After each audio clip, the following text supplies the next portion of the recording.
श्री सद्गुरु महाराज की जय। पूज्यपाद महर्षि संतसेवी परमहंस जी महाराज का प्रवचन। ब्रह्म दर्शनार्थ तीनों पर्दों को पार करना आवश्यक। इस प्रवचन का प्रथम भाग।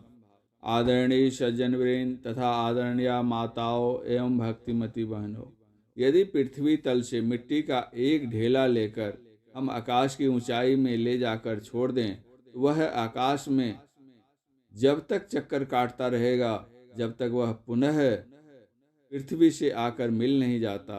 अंश जब तक अपने अंशी में मिल नहीं जाता, अस्थिरता नहीं आती है।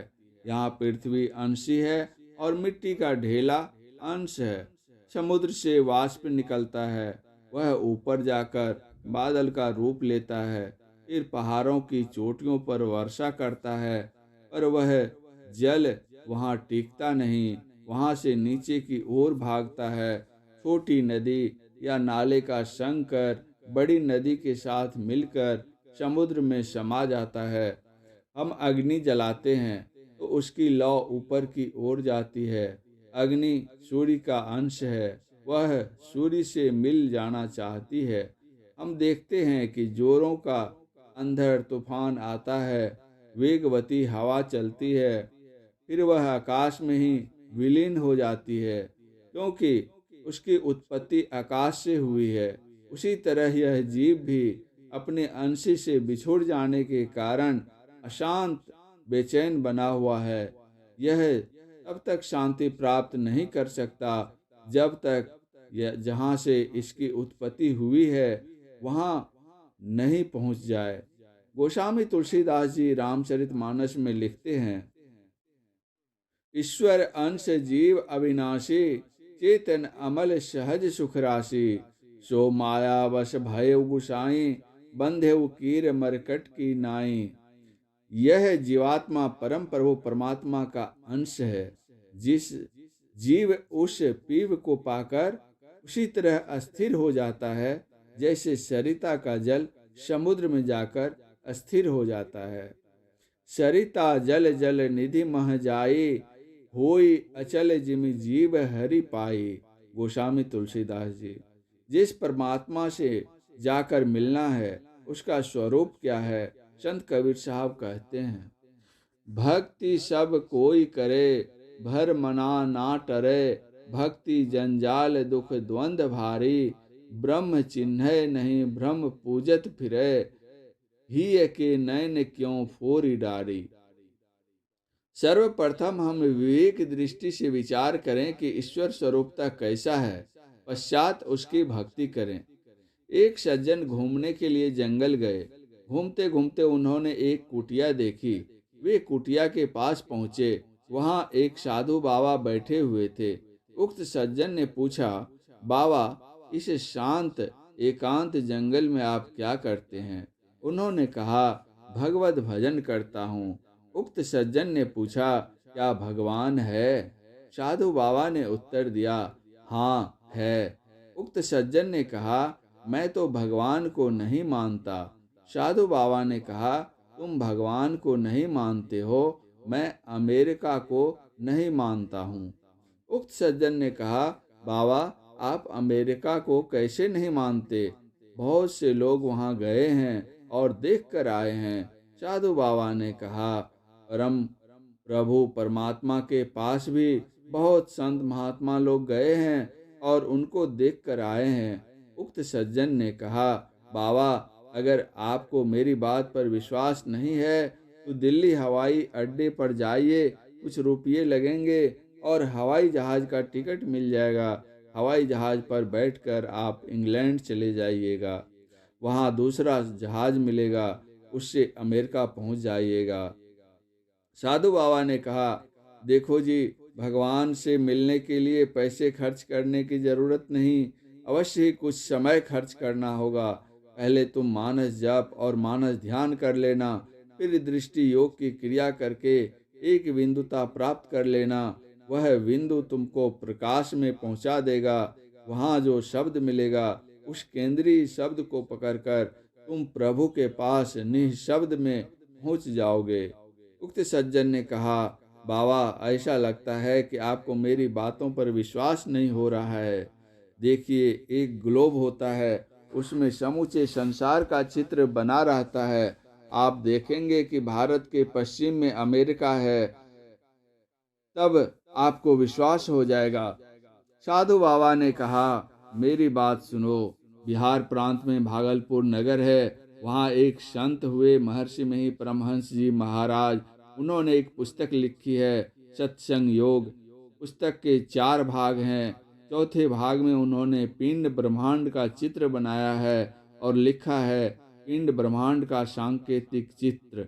उसे देखोगे तो पता चल जाएगा कि जहाँ तुम हो उससे ठीक उत्तर दिशा में परम प्रभु परमात्मा हैं। वहाँ जाने के लिए रास्ता भी बतलाया गया है। कहीं बाहर में भटकने की जरूरत नहीं। पहले आज्ञा चक्र से सहस्र दल कमल में जाओगे, वहाँ से त्रिकुटी, शून्य, महाशून्य और भंवर गुफा होते हुए सतलोक में पहुँच जाओगे। वहाँ प्रभु का दर्शन हो जाएगा। उक्त सज्जन के मस्तिष्क में बात जंच गई। उन्होंने हाथ जोड़कर विनीत स्वर में कहा, बाबा, मैं आपकी बात पर विश्वास करता हूँ। ईश्वर है, यह संत मत बतलाता है कि ईश्वर है, पर कैसा है यह समझने में लोगों को थोड़ी कठिनाई होती है। आइए इस संबंध में थोड़ा विचार करें। जब हम सृष्टि की ओर अपनी दृष्टि करते हैं तो इस विचार की परिपुष्टि हो जाती है कि इसकी रचना सूक्ष्मता से स्थूलता की ओर हुई है। इस भौतिक जगत का निर्माण मिट्टी, जल, अग्नि, वायु और आकाश, इन 5 तत्वों से हुआ है। इन 5 तत्वों में हम मिट्टी, जल और अग्नि को देखते हैं, पर हवा और आकाश को नहीं देखते हैं। अगर कोई पूछे कि हवा कैसी होती है तो हम समझा नहीं सकते। एक बच्चे ने अपनी माँ से पूछा था, होती कैसी हवा, जरा तू इसका भेद बता दे। पाँव पड़ूं और शीश नवाऊं मैया, मुझे बता दे। पत्तों के हिलने डुलने से उससे जो हवा निकलती है, तो उसमें हवा कहाँ से आई मैया, मुझे बता दे। इन 5 भौतिक जगत में सबसे पूर्व का है आकाश, उसके बाद का वायु है, फिर क्रम क्रम से अग्नि, जल और मिट्टी है। मिट्टी सबसे पीछे होने के कारण सर्वापेक्षा स्थूल है। स्थूल होने के कारण उसे हम चुटकी में पकड़ सकते हैं। मिट्टी से पूर्व जल होने के कारण जल मिट्टी की अपेक्षा सूक्ष्म है, उसे हम चुटकी में नहीं उठा सकते हैं, उसको हम चुल्लू में ले सकते हैं। अग्नि जल से पूर्व का होने के कारण उससे सूक्ष्म है, उसे हम चुल्लू में नहीं ले सकते। अग्नि को इन आँखों से हम देखते हैं, पर वायु उससे भी पूर्व का होने के कारण उससे सूक्ष्म है, उसे हम देख भी नहीं सकते।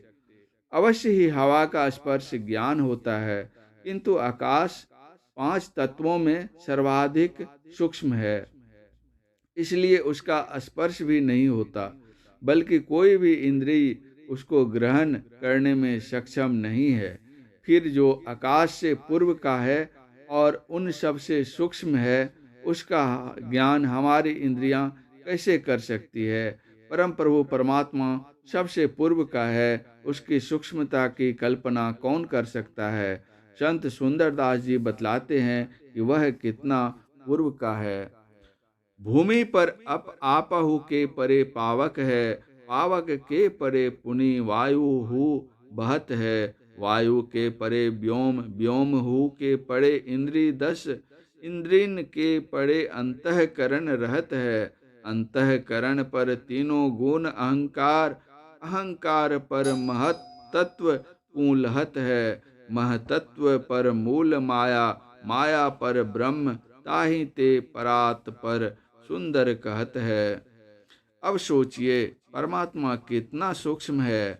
हम लोग जिस समय सांस लेते हैं उस समय लाखों कीटाणु हमारे पेट में जाते हैं। जिस समय सांस छोड़ते हैं तो सामने के लाखों कीटाणु मरते हैं। तो क्या उन्हें हम इन आँखों से देख पाते हैं? जब उन कीटाणुओं को इन आँखों से हम नहीं देख पाते हैं, तो क्या उनमें जो जीवनी शक्ति है उसको इन आँखों से देख पाएंगे? जब उस जीवनी शक्ति को हमारी इंद्रियां ग्रहण नहीं कर सकती, तो उसका जो जीवन प्रदाता है उसको कैसे ग्रहण करेंगी? इसीलिए संत कबीर साहब ने कहा है, चाश चाम चश्म सो नजरि न आवे, खोजू रूह के नैना। वर्षों पूर्व की बात है। बंगाल के प्रसिद्ध वैज्ञानिक इस प्रवचन का अगला भाग अगले प्रवचन पाठ में। पूज्यपाद महर्षि संतसेवी परमहंस जी महाराज का यह प्रवचन दिनांक 4/3/2000 ईस्वी को अखिल भारतीय महाधिवेशन छतरपुर दिल्ली में हुआ था। श्री सद्गुरु महाराज की जय।